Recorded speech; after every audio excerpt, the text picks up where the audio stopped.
Hi everybody, it's me, Dr. Q, the one and only life coach for people with pets, also a veterinarian and professional animal trainer, here today to talk to you about clicker training horses, or in this case donkeys. I want to demonstrate what clicker training looks like.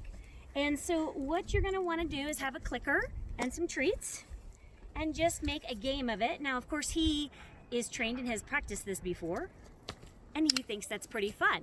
And so we're gonna talk in a minute about how to get started with this behavior, but mostly I just wanted to give you a demonstration of what it looks like. Ooh, over here, so that you can see, touch it. Good boy. So you can see how I can move this animal's body all around in circles and direct his head either up or down, depending on what's going on. Here, let's see. I don't know if you can see right here. Let's see if we can get him to bring his head nice and low.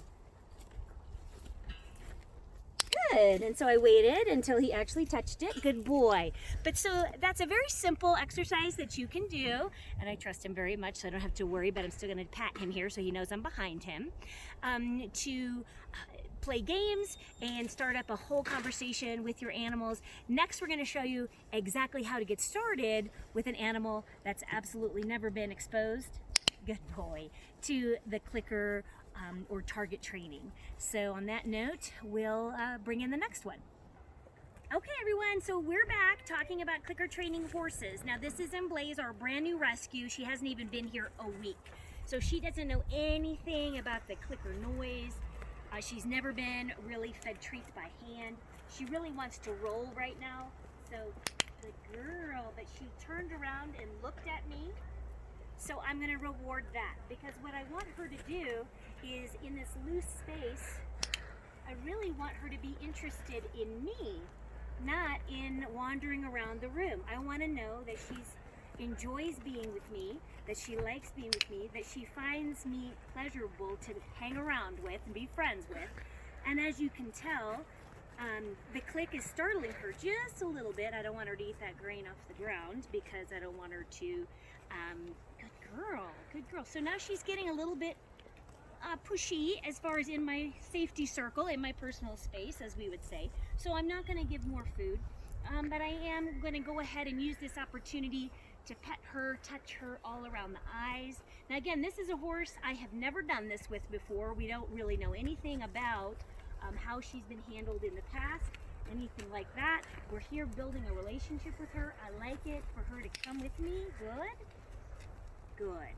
And then when she's here close to me, I'm gonna just really pet her ears, see what she likes, touch her eyes, touch her mouth, and always going to reward her, stop her from eating that grain that's dropping on the ground. That's why sometimes it's a good idea to use something like an alfalfa cube rather than grain.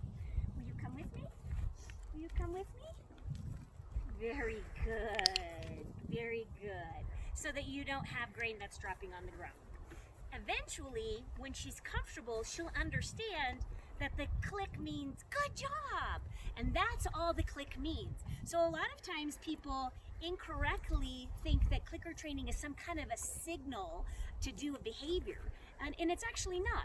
The only signal it is good. So it gives us sort of a Morse code yes-no way to communicate with horses, meaning that click means yes, I like it, I love it. So she's already learning right now, live on this video, how to come when I motion her with my hand like this. Come here, girl. As she's staying nice and soft, she's not trying to crowd me. If she was, oh, good girl, I would not be giving her as much food. If she was, I would just do more of this kind of stuff. And again, she's kind of a little, so her head's high, she's real close to me. So I'm gonna create a little bit of space, because I don't know her. We're strangers, right? She doesn't know me, I don't know her. And so we need to sort of have a first date and get to know each other a little bit, right? And see how high her head is. We always talk about how the head should be below the level of the shoulder in order to be a safe horse. Now her head's coming down, and her head is below the level of the shoulder, therefore she's safe. I'm going to click, tell her she's a good girl. No food this time though, because she's crowding me just a little bit more than I like. And that should give you a little bit of an idea how that gets started. So you want to have a clicker, you want to have some kind of a reward. If they get too much into your space, then you need to touch their ears, touch their face, touch their lips. Good girl. What you want is a nice soft eye, gently coming in, asking gently for permission to come into you. Again, I did not give her food because she came close to me, but her nose was still pretty high and I didn't feel particularly like she was safe to be that close to my person. Yeah, she's kind of coming on a little bit much. And I'm not asking her to with that hand motion. So now I'm just gonna, ooh, she didn't like that. But see, I didn't like what she was doing, so now is the opportunity for me to kind of push back into her a little bit, and she didn't like that either. So that's fine. We are learning boundaries with each other. She is learning that if she gets a little bit too pushy with me, is trying to get the grain, that's when I'm going to do the uncomfortable things that she might not like pick boogers out of her eyes, or check the inside of her ears to make sure there's no bugs in there. That's an important thing that we need to do, especially as spring is ramping up. If she's ignoring me and acting anxious and looking around, I'm gonna try to bring her back because again, this is a training session between her and I. Of course, I'm talking to you, so I'm not paying as much attention to her as I would be if I wasn't teaching at the same time. So I'm gonna try to one more time to see if I can get her to come over to me.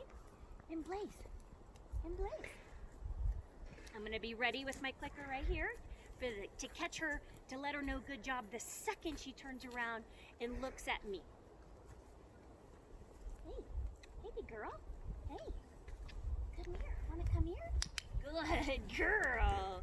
Good girl. And so that was definitely a half-hearted sort of interest in me. And so again, this is not a safe horse at this time, but emotionally, she's not interested in me. Good girl. And see how high her head is, her nose is here, her shoulder is here. I want that bottom of her nose to always be down below there. And on that, now I'm finally getting it. Down low, but she is popping up. So I'm gonna wait until she softens a little bit and isn't quite so pushy. So I don't like that, so I'm gonna walk away. I want her to come up to me like a soft, cuddly golden retriever, okay? That's what I'm looking for. So on that note, that's enough for today, and we'll bring you another episode next time. On that note, I'm Dr. Q, here to help you have the most amazing relationship with animals that you ever thought possible, watching my back. And tune in next time and follow along and see how Blaze progresses and gets to where she can be like Donkey and starts to target. Thanks for tuning in, everybody.